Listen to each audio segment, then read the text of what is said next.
Hello, friends. Welcome to Pod Maverick After Dark. This is Kirk Henderson and Josh Bowe. We are coming to you on Tuesday night, September 26th. We are inching very close to the start of training camp because by the time you're listening to this, the chances are the Mavericks have already held their first practice. How are we doing, Josh?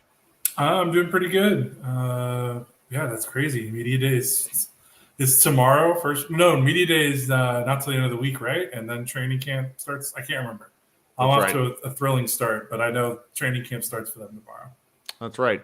We're going to give Josh just a second to check his audio input because it sounds he is broadcasting from the Batcave, but that's okay. This is we're not. See, this is what training camp is for. Training camp is for working through the kinks and figuring out the elements that we have to. Is that better? That's a lot better. Lord, it's altered to my webcam. I don't know why. That's that. All right. It happens. We're good. It happens. Yeah. So training camp tomorrow, media day Friday, practices, and then these guys head overseas to play some basketball.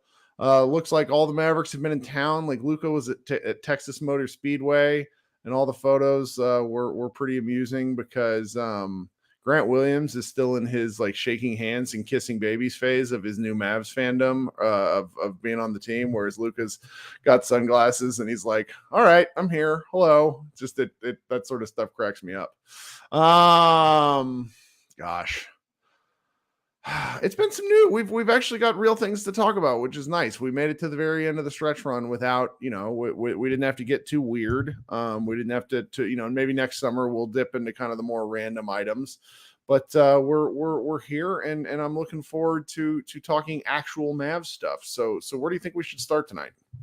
Why don't we start with the Jason Kidd interview first? Let's start with like the fun stuff first, and then maybe we'll go to the other news that's not as fun.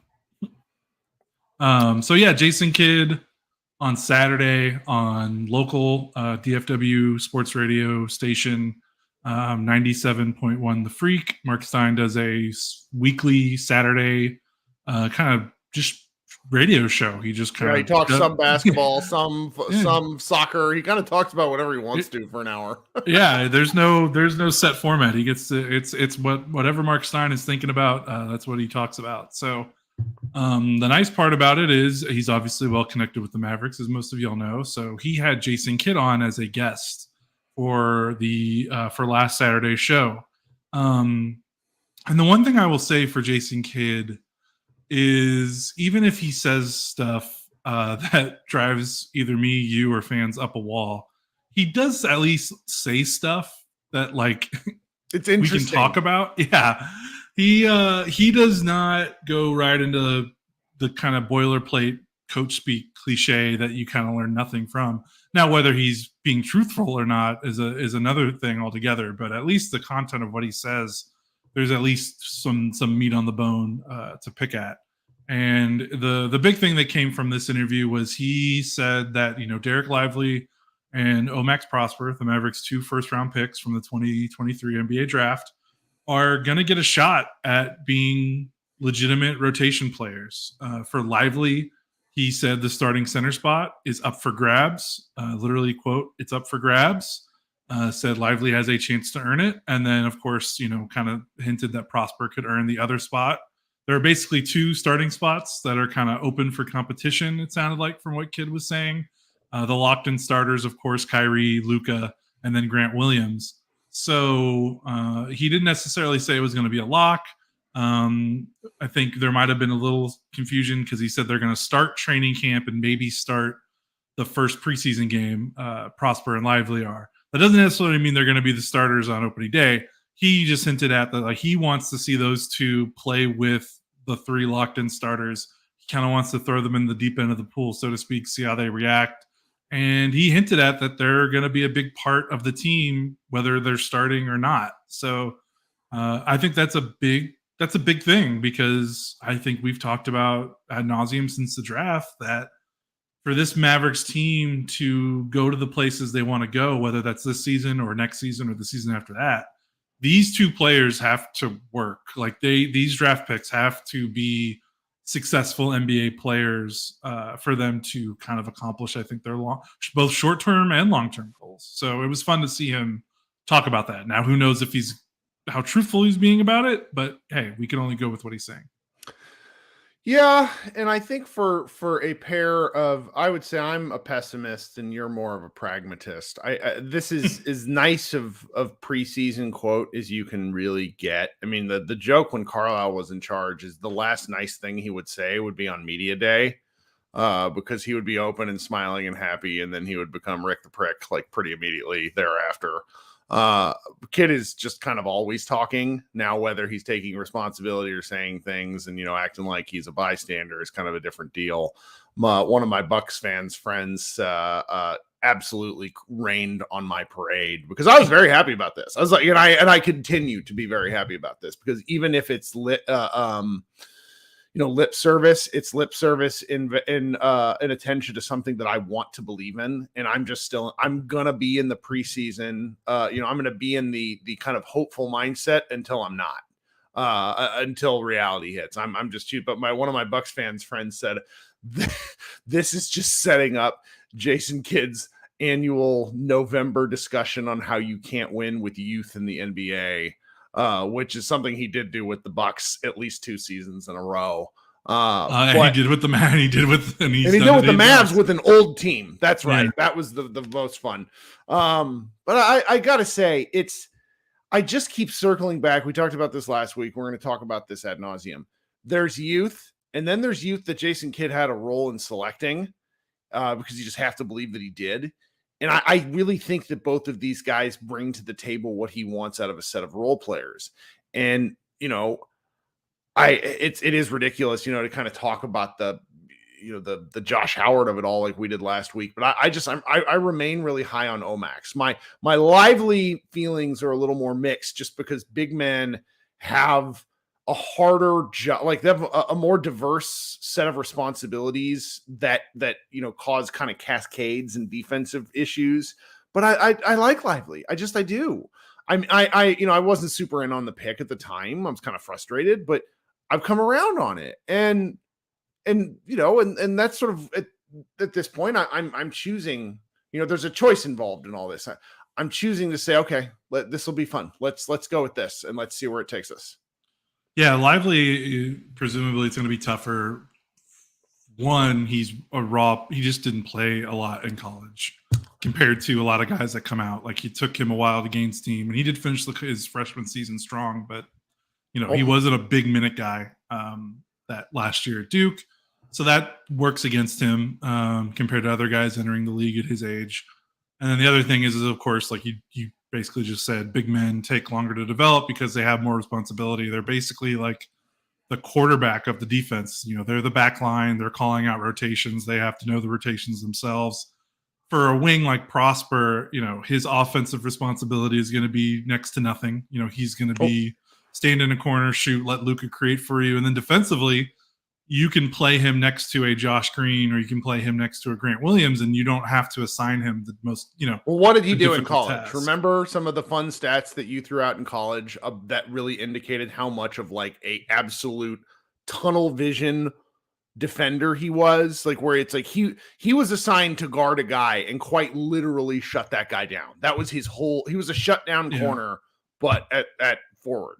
Yeah, because he didn't have any blocks or steals because he wasn't really rotating off the ball a lot because they, like you said, he was face guarding a lot of like the other team's best players. Mm-hmm. So yeah, we'll see how that, he's going to have an easier time because his responsibility is going to be different than what they're going to ask of Lively. So it makes sense that maybe Prosper is the one that sees more minutes, but I mean, we'll see what happens. The big thing is for both of them is they don't have a lot of blockers in their path. Yeah. Look at the Mavericks big man rotation. I obviously like some of the things Dwight Powell does, but he is in no way, shape, or form a guy that's going to impede his progress if he is playing well. He's not going to be a kind of guy that I think Kidd is going to play just because of the veteranness if Lively does show something. And the same with Prosper. You look at the wing depth. It's, Grant is going to, you can play two wings at least once. So Grant's going to be on the floor.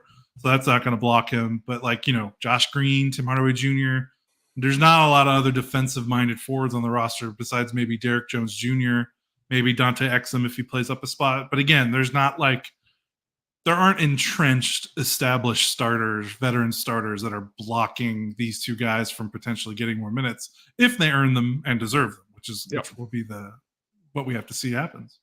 Yeah, it's funny. I went on my friend's show, the Hardwood Knocks podcast, and talked. That was fun. You did a good job. I don't even remember what I said, but I irritated some people when I basically, and I still hold to this. I think casting Josh Green as a forward stopper is not fair to Josh because he's not big enough. And I just see Josh as the third guard at this point. And I know a lot of fans feel differently. Oh, we could run him in a 3-guard lineup. Okay, but then you're admitting to me that he's a guard. So when I say that I think I see Omax starting at the 3 or maybe the 4, that's him and Grant Williams being kind of interchangeable with somebody else playing the 5 and with Kyrie and Luka. Now that might not happen. That's just what I'm interested in seeing. I do think that we have the fun issue, and Kid's going to get to figure this out, the fun issue of what lineups work. Because last year they locked themselves into the fucking McGee thing, and then they had to stick with it. They're not married to anything at this point. You got Luka, you got Kyrie, and I think it's safe for Kid to sort of say, I have all options at my disposal. And I think that's really wise because we don't know how this stuff is actually going to work. We know what we want to see, but this is it harkens back to what we've been calling for multiple years, that, hey, the Mavericks have enough new stuff to where we can't reasonably predict what they're going to do. And that's kind of fun. It is kind of fun compared to the last couple of years. Yeah, I mean, really, Kyrie, Luka, and Grant are the only locks in terms of what we think their roles are going to be for the rest of the season, really. They're the only locked-in starters. Kid, I don't know how big of – I know that Josh Green has developed well under Kid these last 2 years, but as we've seen, Kid played Justin Holiday over Green very quickly. So that doesn't necessarily – I hated it too, but I think it gives a credence to I think the guys on this roster that Kid didn't have a hand in putting on this roster, he is not married to. So your Greens, your THJs, your Dwights, your Maxis, we saw it even when he played Dorian. He played Dorian less minutes in certain situations that Carlisle never would have. Carlisle rode Dorian as long as he could. And I remember the first season with Kid, he would sit Dorian for some stretches if he wasn't playing well. That necessarily wouldn't happen before. So I think basically any of the guys that Kid didn't have a hand in giving his input and putting on the roster, there's a lot of fluidity there. And I think that's true. So, and like you said, none of the guys they brought in besides Grant, which is he's going to be the starter, but they didn't do a McGee. They haven't promised, all the veterans they brought in are on short, Exum, Derrick Jones, Seth Curry, all the veterans besides Grant. Those are not promising big role contracts. They're all either minimum deals or Seth was close to a minimum deal. So they aren't financially obligated to also give these guys a role. They kind of did with JaVale McGee, where they had to tell him, hey, if you come to Dallas, we'll start you. Don't go to Milwaukee to be a backup. There's none of that going on. So I think there's going to be a lot more flexibility early on with his lineups. And I need to clarify something because I'm reading the comments, and I have a feeling I just must not be explaining myself correctly. I don't think that Josh Green should be the Mavericks' primary wing defender. If you think he should be, as our friend Luke in the chat says, the Australian coach disagrees with you, Kirk. Josh is one of the best point of defense defenders in the league. And if you're talking about the ball, so your Damian Lillards of the world, sure. bigger guys, Paul George, LeBron James, Kevin Durant. Josh Green cannot guard. Luka Doncic, World Cup. I'm sorry, he can't do it. I don't think it's fair. He is 6'4". He is 200 pounds. He is not 240 and 6'8" like LeBron. It's different. And granted, if you want to steal some minutes, I think you can. But that's why I like Omax and Grant, because those guys are stouter in different ways. So it's a minor thing, and I think I must be not explaining myself correctly, because I'm really excited about the optionality that they have. So my devil's advocate would be, let's say, so it's Kyrie, Luka, Prosper, Grant, and insert big man here. Center, right. Who is guarding point guards in that lineup? I mean, I think Kyrie's a better defender than we give him credit for when he tries. Okay. So you would rather have Kyrie potentially guarding other teams' point guards, but have Prosper out there compared to, if you have Green if you start Green instead of Prosper, Green can be your point guard defender, And that's where it gets into the fun discussions, because you're just going to have to see it. I could be dead wrong. Yeah, you have to see it. I just don't love the idea of Luka, Kyrie, Josh, and putting trying to hide Luka to an extent. Like, Luka needs to learn to be a functional defender, and you have to stop treating him like he's the special guy who gets these privileges. Like, he needs to just defend. But again, like last year we came into this, and there's all this talking ourselves into certain players. There's not that with this lineup. We're saying which is the best option. That's kind of cool. So it's like if Josh Green is the third option and comes in and can actually lock somebody down one night, that's really exciting. Yeah, Leo says, why can't we make Luka guard threes? Because they don't want him to get in foul trouble. That's part of the answer. But again, it's like some of this is if Luka defends better, it eases the tension elsewhere. And we're going to talk about that as the offseason goes on, because it's important. Yeah. Something that's interesting also before we veer off, if Green does start, I think some of the things that happened last season after the trade that kind of sunk the team was, again, they just didn't have enough size, not just big man size, just size from 1 through 4. Because Luka was quite often the second biggest player on the floor. Mm-hmm. If you start Green, like Kyrie, Luka, Green, Grant, big man, like Luka is once again the second, because Grant is, he can guard up, obviously, but he is not shorter. Grant is stout. Grant is a fire hydrant. He is wide, not long. My favorite was our friend Nick Angstad being kind of curious about this photo of Grant Williams and Tim Hardaway at the Wings game, than him, where Tim was taller than him, and it's like, that's the thing. But Grant is built like a defensive end, so there's different strengths with that. So I can understand if you put Prosper in the starting lineup instead of Green, that's where my head is.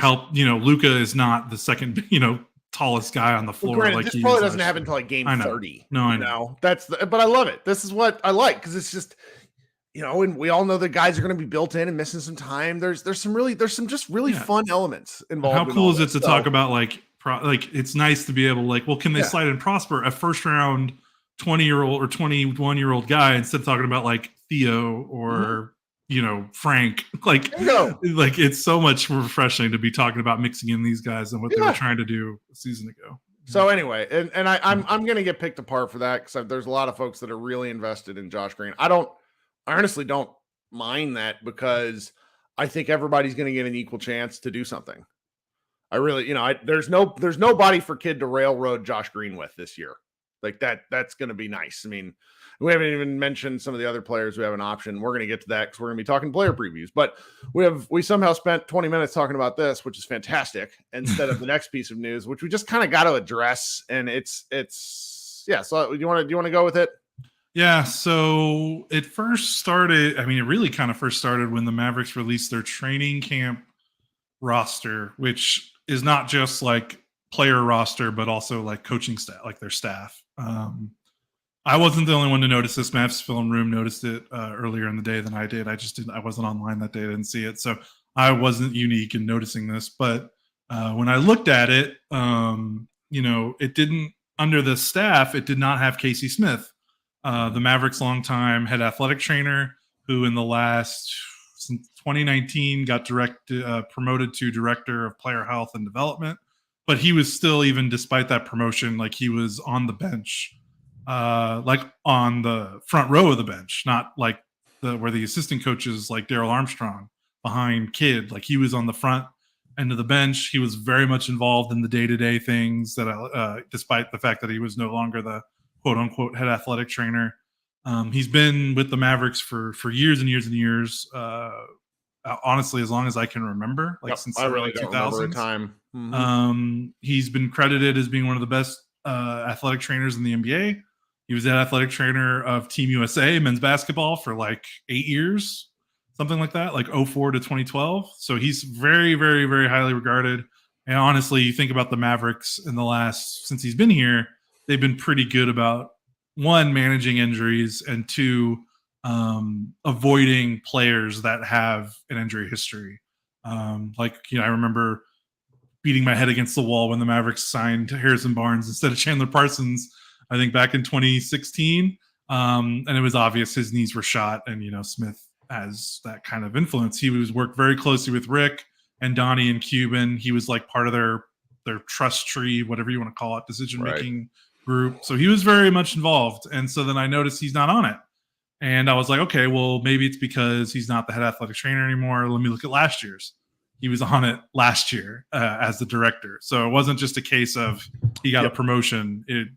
That's fishy. The Mavericks are very cagey about as all office teams personnel. are. Yeah. A lot of teams are. Yeah. Like, the Mavericks never officially announced that Harlabaugh was like an employee. Like they just don't, they don't talk about that stuff. And like you said, other teams don't do it too. So then finally, we kind of sniffed around asking people that we thought would know. And then Tim McMahon and ESPN's Tim McMahon, and then the Athletics' Tim Cato, our former boss, basically both reported that Smith is being kind of reassigned in his role. His role is being reduced. According to Cato, the Mavericks. Cato is very. I love me some Timmy. He wrote that whole second paragraph of the article in delightful passive voice in an attempt to, like, my read between the lines is he is with the team because he is under contract. He is no longer with the team. Yeah. I'm going to read it right here. Cato, in his reported piece on The Athletic, in August, Smith was informed by Mavericks general manager Nico Harrison that his role would be changed to a broader focus with reduced involvement in the team's day-to-day operations, according to team and league sources. That change means Smith would no longer sit on the team's bench, appear in the locker room during games, and not travel with the team on the road.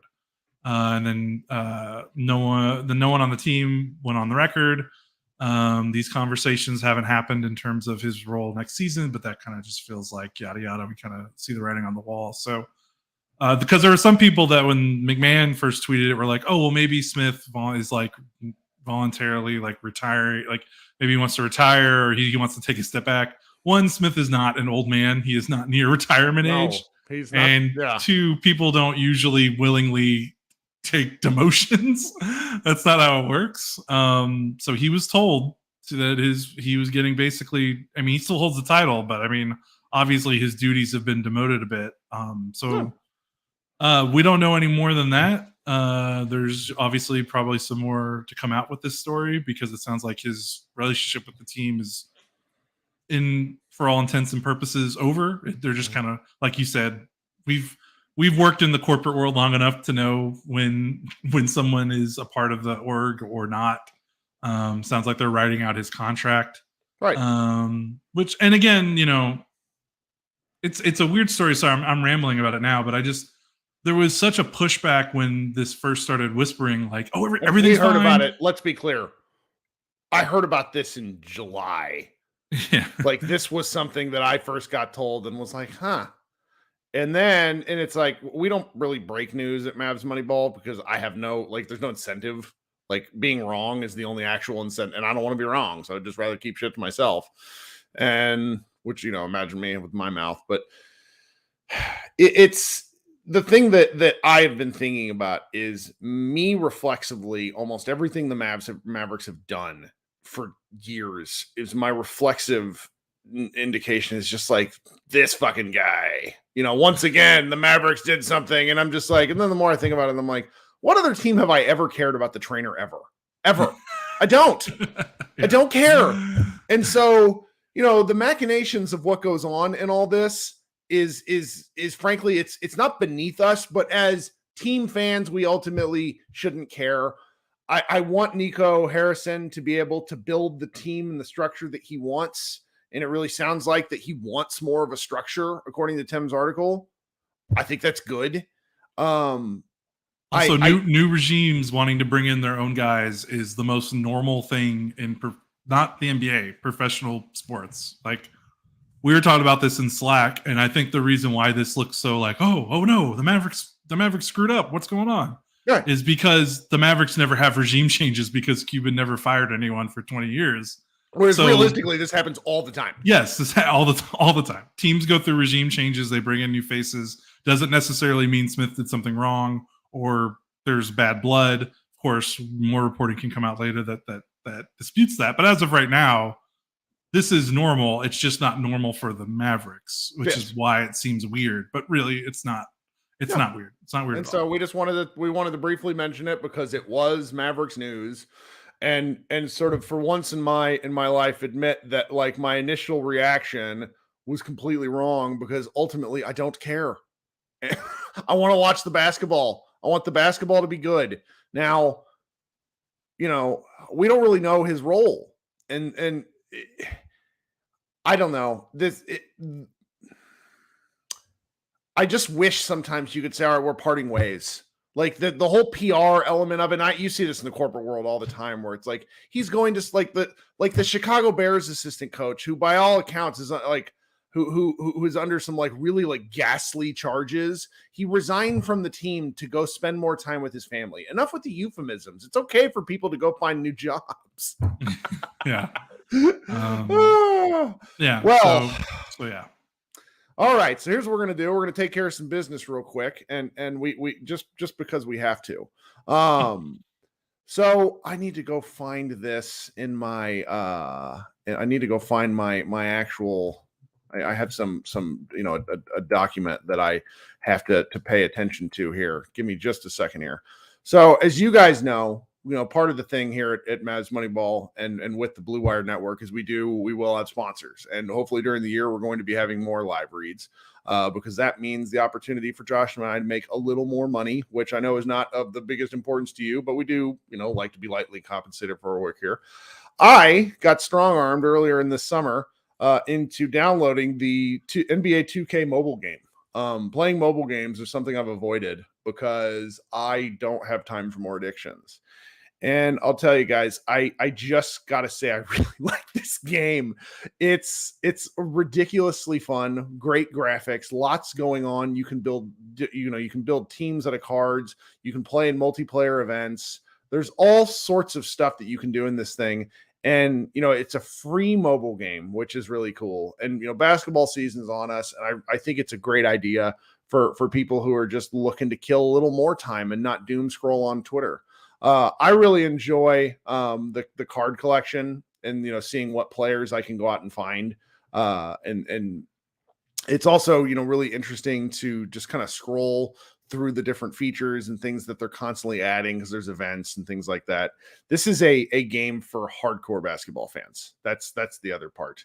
I don't play 2K anymore on my Xbox because I get too angry, but this is a light middle ground, and I've really had fun playing with it. I think it's something everybody should give a shot to, and go ahead and download this. If you would like to go ahead and download NBA 2K Mobile free on the App Store and Google Play, it'd be great if you could use my promo code Tatum2K Mobile to redeem an exclusive Jason Tatum Pearl tier card. That's code TATUM2KMOBILE. I like doing ad reads. I could really sell.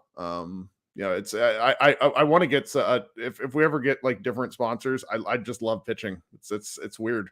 We're going to take another break here and cut to our podcast ads. If you guys could hold on just for a second and do me a favor and actually listen to those because they help us as well. All right, we're back. Thanks for hanging out. If you could do me a favor and consider subscribing to our show. You go down there, hit the subscribe button. If you hit it again for notifications, you'll get hit up when we go live, which we do a lot during the course of the season. Josh and I don't talk as much during the summer because we talk to each other all the time during the season. If you could also consider liking the stream, as we're up live, that actually really helps in terms of getting in front of other people who are searching for Mavericks related content. I very much appreciate y'all's support. We're inching closer to 2,000 subs. I have kind of an obscure goal of 5,000 subs for the season. So we'll see how we can do there, and we'll see what is going on in that regard. What players did I want to talk about? I had this listed out and now I can't find my list. That's how you really know that we're actually very, very good at this.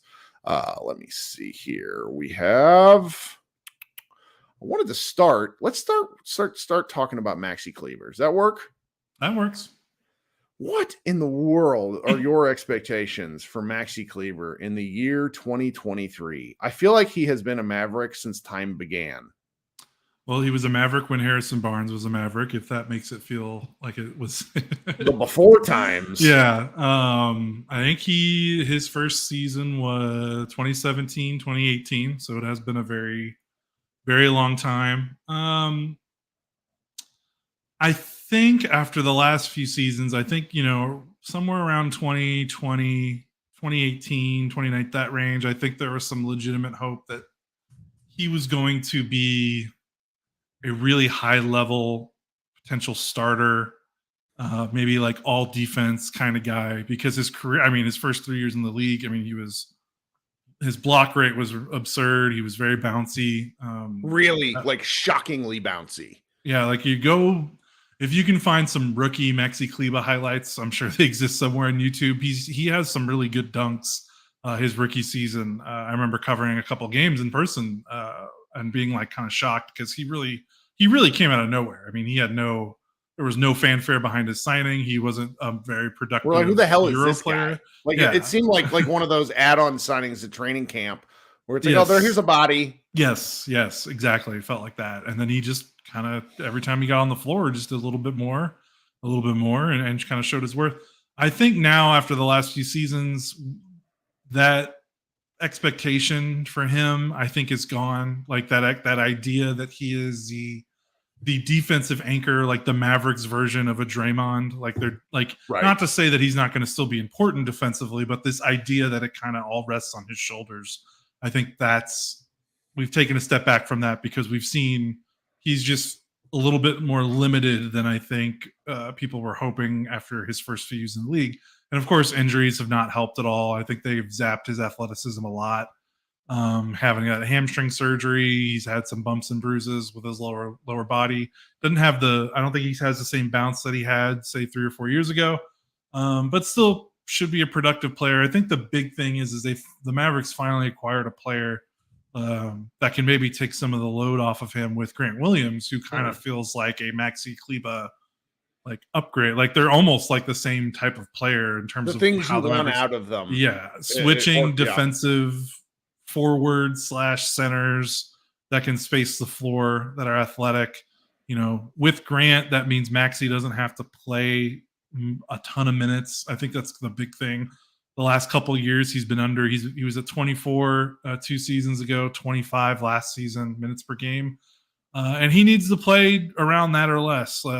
Otherwise, I think you run the risk of him wearing out his engine, so to speak. So, but they've needed him because there's no one else on the roster that can do any of the things that he can do. So now that Grant is on the team, you can even say Derrick Jones Jr., even see what Max Prosper gives you. The Mavericks finally have a couple of wings that can replicate what Maxi can do at the peak of his powers so that you don't necessarily have to run Maxi into the ground for an entire regular season. So hopefully less is more with Maxi, I think would be the idea for this season. Keep him sturdy, get him to the playoffs if they can make the playoffs, and then see where you go from there.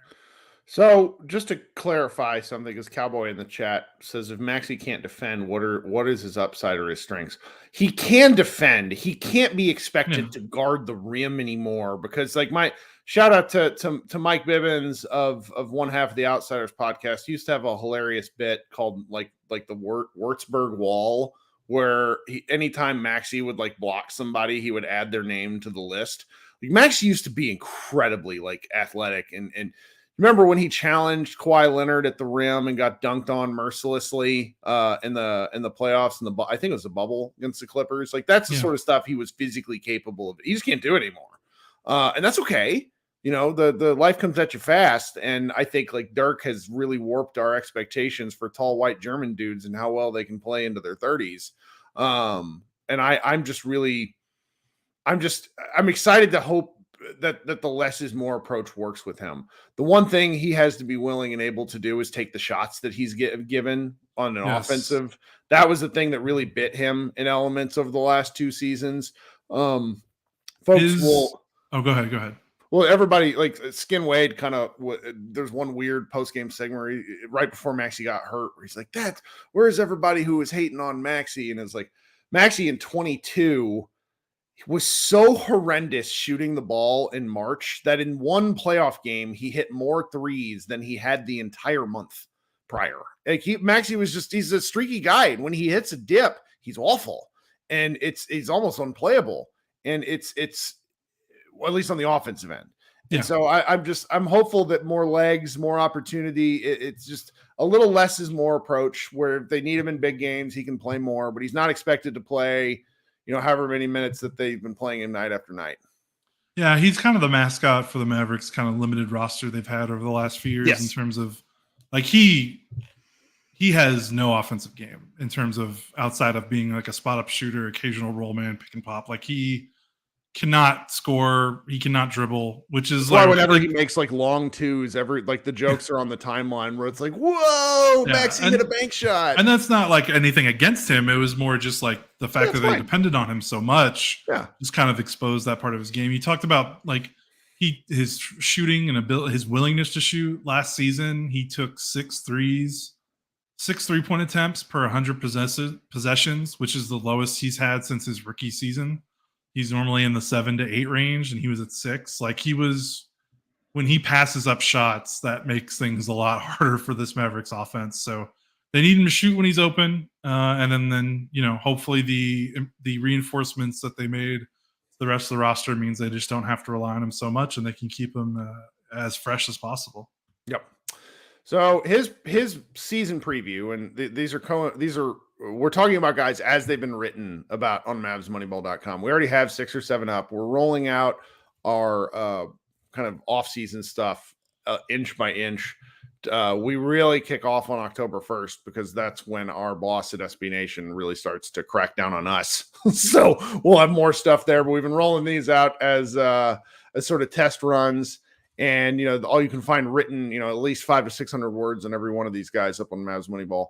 The next guy that I wanted to talk about was Dereck Lively II. And we've already touched base on him a little bit earlier in the show. I don't have a ton to add to what we've already talked about, other than I am very excited to see what he can do in specific offensive situations, short roll situations, if they have taught him how to screen at all this summer. Defensively is where he's going to make his chops, but I don't know. He says all the right things about being a roll man, and that just it makes me happy because he's incredibly athletic, has a huge standing reach, and he seems to really want to do the right things for this team. So it's like I don't have much to add past what we've talked about all offseason long. I'm really excited to talk about or to watch him play basketball. Yeah, and it's interesting because his player archetype, doesn't necessarily get picked at that high of a range in the draft, 12th. But he just has everything theoretically that the Mavericks need. So they just need to throw him out there and see what happens. His foul trouble is probably going to hurt early on, but man, it's just going to be fun to watch them have big athletic dudes on the roster for the first time in like forever. Like the 2019, 2020, 2021 teams were so floor bound, and that was such a big deal.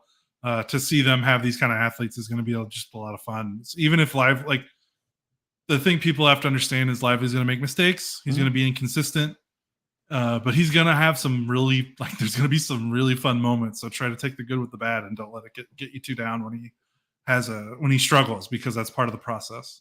My advice to the guy is have your hands ready, because one of the things, watching Luka Doncic in the World Cup, and you just forget this unless you're watching him night after night. Luka has the ability to put bullet curving on the ball and find players right in the hands, right where you can put it in the breadbasket. And he's turned Dwight Powell into Zach Lowe had some hilarious comments about him. It's just like he's a zombie. He's unkillable, meaning Dwight Powell. And if you can make Dwight Powell an indispensable part of the Mavericks, then a guy like with this kind of athleticism, and we've said it before, but these have been different players than Lively. Lively could get 6 free points a game just by playing hard and playing with Luka. I can't, without rambling, I can't speak highly enough for this. So we've got a couple of questions in the chat. I'm going to circle back to them if we have time, guys. Guys, I see them. We're just trying to stick to our scripts. We're not talking here forever. The next guy to talk about is somebody else we'll be a little bit brief on. Markieff Morris. Don't really understand this one, but he is essentially the 15th man. And he has a lightly guaranteed, partially guaranteed contract. I wouldn't be shocked if he is on the team the whole season. I wouldn't be shocked if he's not on the team in November. The Mavericks still have a little bit of their mid-level exception.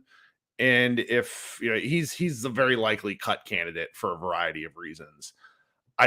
He doesn't bring anything this team needs. He's a fake tough guy. And he can't shoot. I don't really know what he does. I don't know what he does. This is other than a veteran. He's just sure. What does he do? Yeah, not sure. Maybe he has some relationships with guys on the team, so we don't know that. So we'll see. That could be good. You never know. He has been in the league a while, and there are young guys on this team, so he can be there to answer questions that they have. That that always helps. But he's not going to play. So there's really not that much for us to talk about. He's going to be he's not even a break glass in case of emergency guy. Powell. There's Maxi, a lot of forwards in front of him. Yeah. Powell, Maxi, Lively, Jones, Williams, Prosper. There's a ton of guys that are going to play before him. So there would have to be a lot of injuries for him to play. So things would have to go very, very bad.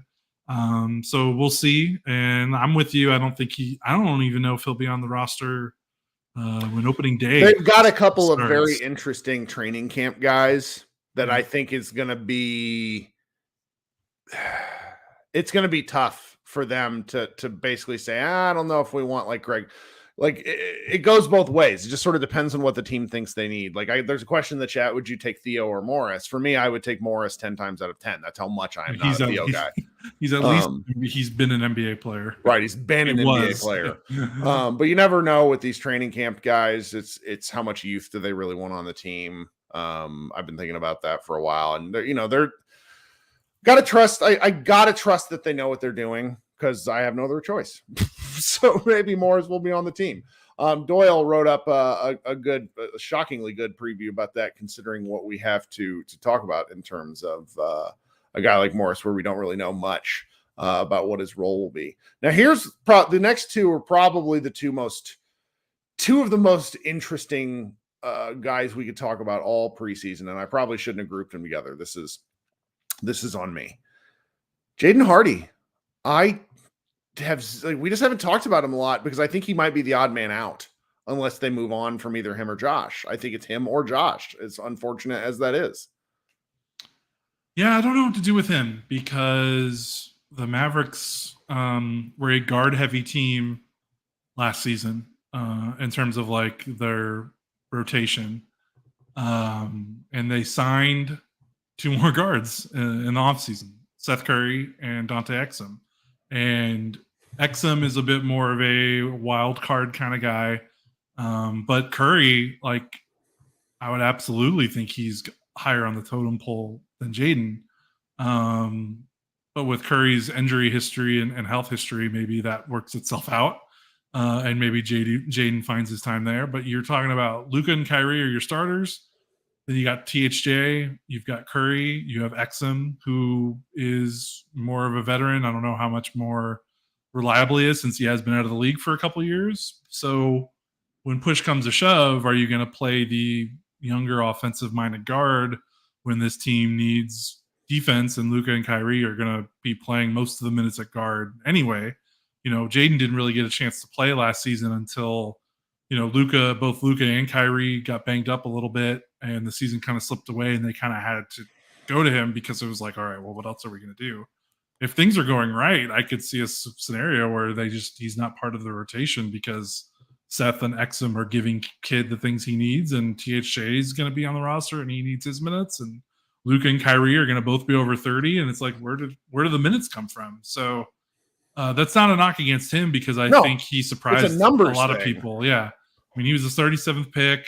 He was awful in the G League before he got drafted. The fact that he was able to do what he did his rookie season, I think, was a huge, huge win.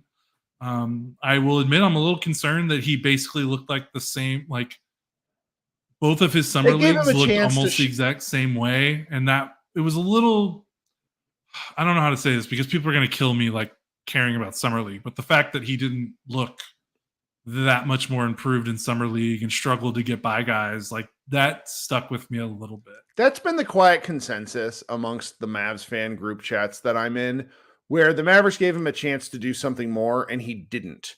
Now that doesn't really matter if you're happy with him playing the slashing scoring role where he takes one dribble, takes a shot. That's fine.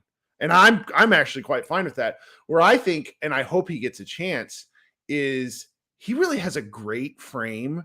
He's really long. I often talk about how Josh Green is small. Like Josh Green and Jaden Hardy are not like wingspan wise, maybe like body build. Green is a lot thicker, but Hardy has a great frame. I would like to see Hardy get a chance to play some defense and see if he's improved there. I didn't think he was bad last year, but it's like, that's what makes your bones for Kid is if you can defend any. I just don't think he's going to get that many chances. Then again, Kyrie's over 30. Tim's over 30. Seth, I feel like Seth Curry is like 45 with his injuries. So it's not that I just think it's out. Yeah. And there's a couple of people that have talked about this where it's just early on in the season, I think we collectively are going to be frustrated that they don't have more opportunities for him. So, yeah. And also this roster isn't set necessarily. There are some big NBA moves in the pipeline that the Mavericks, we don't know, but could get involved in. So maybe THJ isn't around to sop up some of those minutes and they need to play Hardy, or maybe Hardy is on another team. Like, I mean, when you've got Luka and Kyrie and you're invested in that, like, let's be honest, Hardy is a luxury because Luka and Kyrie are the ones, which is great. And it's great that they found him with 37th pick, but we'll see where it goes from there. Yeah. So he's going to be one to watch. He really came on in the fourth quarter of the season last year. He's just kind of become a bit of an afterthought, and I would be delighted if he forces his way into more minutes by playing really well. That would be something. All right. Last but not least, I have fully converted to the Church of Olivier Maxence Prosper. And the more I think about him, the more excited I get. And I don't have reasonable expectations. I need people to tell me to shut up because I think he is going to be, I made the probably ridiculous proclamation that I think he's going to be on like the all rookie first team this year. That's pretty crazy because this is a pretty good rookie class. You think he's first team? I think if the Mavericks are good, they are going to reward the Mavericks in various ways in awards, and he will be part of why they're good. Man, so the numbers might not be there, but let me go look up Josh Howard's ball references. I'm just saying because there's 5 guys on the first team all rookie, and it's a positionless. The rookie team's positionless, so it's just the best 5 guys. So you're saying if he's on there, then one of Jarris Walker, Anthony Black, Sir Thompson. First of all, he put Jarris Walker in prison. He did in summer league. So I will not be. I just can't shake that. I know. That was really fun to watch. It's Josh Howard, and I don't think Josh Howard made any further, but Josh Howard's rookie stats, he played 67 games. He averaged 8.5 points and 5.5 rebounds. Okay. That's where like there's just him being big is going to matter. It's just gonna matter. That's sort of where I see, Coops in the chat says, can we see the Mavericks using Omax similar to how the Pelicans use Herb Jones in his rookie year? I don't know. I hope. I really just want to see it. I want to see him play. I want to see what he's capable of. Summer League, he played with such obnoxious swagger. I want to see that. It was fucking awesome. I love being excited for young guys. I've been disappointed for so many young guys over the years. Like Jalen Brunson was so bad that rookie, his summer league, his first year, and Luka didn't play. I've been to summer league so many times, and this was like the only time where I was like, "This is awesome." Yeah, and then with Prosper, like the idea of like he's not a freshman, so he wasn't a freshman last year. Was he a junior? So he's like right. What, 21? So he's a little bit older, and we've seen the guys that are a little bit older potentially translate a little bit faster. Shout out to Desmond Bain forever. So he's a little bit more mature, both physically and mentally, compared to other rookies because he's not, 19 years old. So that helps. And then again, his position. Not only do the Mavericks not have a lot of blockers for big wings, but also the responsibility when you're playing with Luka is just shoot the open shots you're going to get. Catch the ball when you go to the rim. Dunk the ball when you go to the rim. Yeah. So we'll see. But yeah, he could be a lot of fun because they need both. If Lively and Prosper can if they can be legitimate NBA starters by, year 2, year 3, or whenever it happens, like that's going to set this franchise up for a lot of good things down the road. Mm-hmm. So, I mean, I'm off my rocker about him, but I think everyone should join me on this because I'm never this excited about anything. Like the last player I was this kind of like, holy shit, this is awesome about, his name was Luka Doncic. So it's been 5 years since I've been really, oh my God, this is great. It's not like they've had that many rookies over that time, but I love developmental basketball, and the Mavericks just haven't been invested in young guys the entire time. I've been a really, Devin Harris, Josh Green, like it was 15 years ago. then it's like, Dennis, then we had to wait for Dennis Smith and then Luka. I love young guys. It's fun. It's really fun to project. And I don't know why I'm really like I'm dying on the hill of a guy picked 24th. But hey, Josh Howard was 30. That was because he smoked weed. And that's bad. God, that was so stupid. Also, he was a senior too, so I think people thought he was, ACC that Player of the Year, though. That 2003 draft is fucking ridiculous when you go look through it. It really is. It's just so crazy. It really is. I remember I was watching that. I was in Washington, D.C., I think, watching the draft with my then girlfriend, who is now my wife. God, long time ago. So we'll probably go a little more in depth on other players when we're talking about them. There's a Luka preview up, but I didn't want, Luka's almost a podcast into himself. Luka, yeah. And I really want to see what he has to say at Media Day. We'll talk a little bit more about that next week. He's also going to talk tomorrow. I can't wait to see how he filibusters. Because there was a question. Does he ever filibuster? He's pretty short and sweet. Yeah. That's what I really mean. And there was somebody, I'm scrolling through to look for it. I should have flagged it. I'm sorry. Somebody asked if we could address Luka's injury. Here it is. Div X-Ray asked this question. Could you talk about Luka's injuries? I don't know how to because I don't know what his injury is. He has a thigh. Yeah. And it's really kind of, Josh and I get stuck in the grind sometimes. And he got hurt against the Pelicans twice in 30 days. First, he hurt his heel on his, and if this is a throwback reference, does anybody remember the Kevin Bacon movie, The Air Up There? Luka tried to do a dunk and missed horribly and came down on his heel and hurt his heel. And then and I forgot about the thigh injury.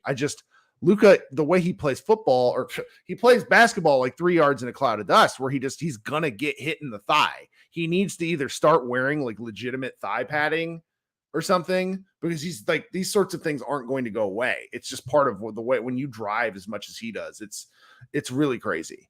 So I don't know what his injury is other than the fact that he mentioned it at the World Cup that his thigh hurt, and that's alarming. I don't want to be, oh no, I didn't really even write about it in my preview because I don't know enough. But for him to make a comment in that regard concerns me, and I hope it works out. Yeah, and we'll get that clarity tomorrow, and we'll see where it goes from there. Yeah, so schedule-wise, I am really actually, swear to God, this time going to try to host a Friday podcast. I have been very bad about that. My new boss keeps calling me at obscure times. I need to just be honest with him and tell him that I do this stuff. I don't think he'll really care because I work all the time anyways. I got a question from Michael Rowe that I'm going to wait to start that show with on Friday because I think that'll be a good sort of start. The good news, Coop says the good news is that they finally found it on an MRI. Well, what did they find? Like just like a deep thigh bruise on Luka? I mean, that's kind of what I assume because when I was a senior on my basketball team got dead legged real hard. And the dude was not the same the rest of the year. Like he thought it was like one of these bizarre, because I mean, your thigh and your quad muscle is enormous. So it's not shocking that Luka's hurt. Anyways. So yeah, be looking for that. Remember, guys, the live show that I like to host is one of these deals where I want you to come up here and join Josh and I. The link is I post it in the YouTube comments, and then you click on that link, go to a waiting room, and then I bring you up on stage. We used to do this last year all the time, post game in the what was then the Spotify green room. And now we do, and then Spotify Live. Well, it's locker room, Spotify green room, then Spotify Live, which then Spotify dead. So now we're here on YouTube at some people's request. You don't have to show your face, but I will say we're all just fans talking hoop, and it is fun. And I would appreciate it if you joined the show and got your takes off. We're gonna have a lot to talk about by Friday afternoon because Friday's media day. There we go. Can't wait. All right, firm hour from Josh and I.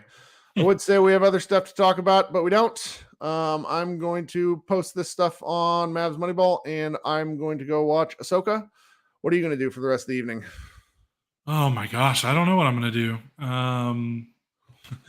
Blast from the past. You remember the game Portal from 2007? Outstanding game. I just beat it for the first time ever earlier this afternoon. Had you seen the end credits? Yes, with the song. Yeah. That was Lisa, one of our throwback editors, LJ, for long-term Mavs Moneyball fans.